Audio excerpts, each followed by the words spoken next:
बिस्मिल्लाहिर्रहमानिर्रहीम। आज किस वीडियो लेक्चरस में सतमी जमात के बच्चन हंद खैर मकदम करान। मजमून कोशर उनवान डल और आजुक मौजू सदर खून। टाटा बच्चों पतम वीडियो लेक्चरस तो याद मे दपो तो डल त्रेन हिस्सन में तकसीम, बोड़ डल, लकुट डल तो सदर खून। तुम थो ध्यान आजुक मौजू सदर खून। अत मुतल करो जानकारी हासिल। यह हिस्स कोह मारान या जहार पर्वत किस दामन ताम फलित, यानी सदर खुन कोह मारान पे हर पर्वत किस दामन ताम फलित। अमकिस शुमालस मज यूनिवर्सिटी यानी कश्मीर यूनिवर्सिटी अमकिस शुमालस मज। मगरबस मज लाल बाजर तो कोह मारान। मगरब साइड क्या लाल बाजर तो कोह मारान। डल कुल आलमस मज नामावार। सरसा दुनिया मज डल मशहूर।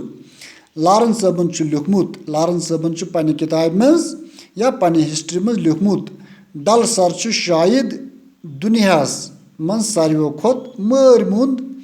डल सर हसा सरसा दुनिया मज खूबसूरत सर।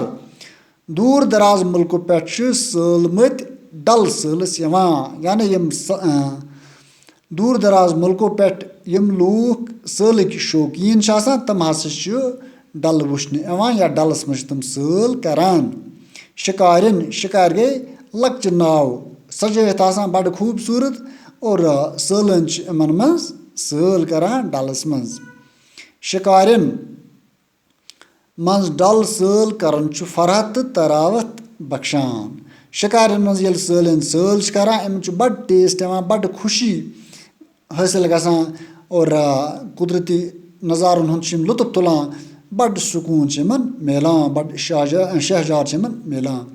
ब्रोह काल अमुक आब सठा साफ तो शुद्ध, यानी आज न कि बल्कि ब्रोट डलुक आब सठा साफ तो सुथर।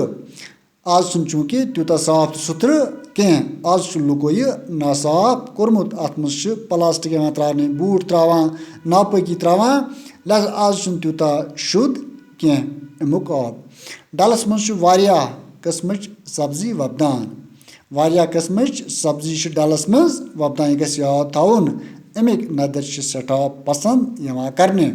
डलक नदर सठा मशहूर, सठा टेस्टफुल आसान। लुक करान पसंद। टाटा बच्चों आज खतर गो यूत तुहद सठा शुक्रिया। और होमवर्क खतर गए तो सिर्फ 5 लफ्ज आज के पैरा मज कड़न, यह पैरा लास्ट पैरा पोड़ और पन्न लफ्जन मज इस्तेमाल करन और व्हाट्सएप थ्रू करो तुम सेंड। तुहद सठा शुक्रिया।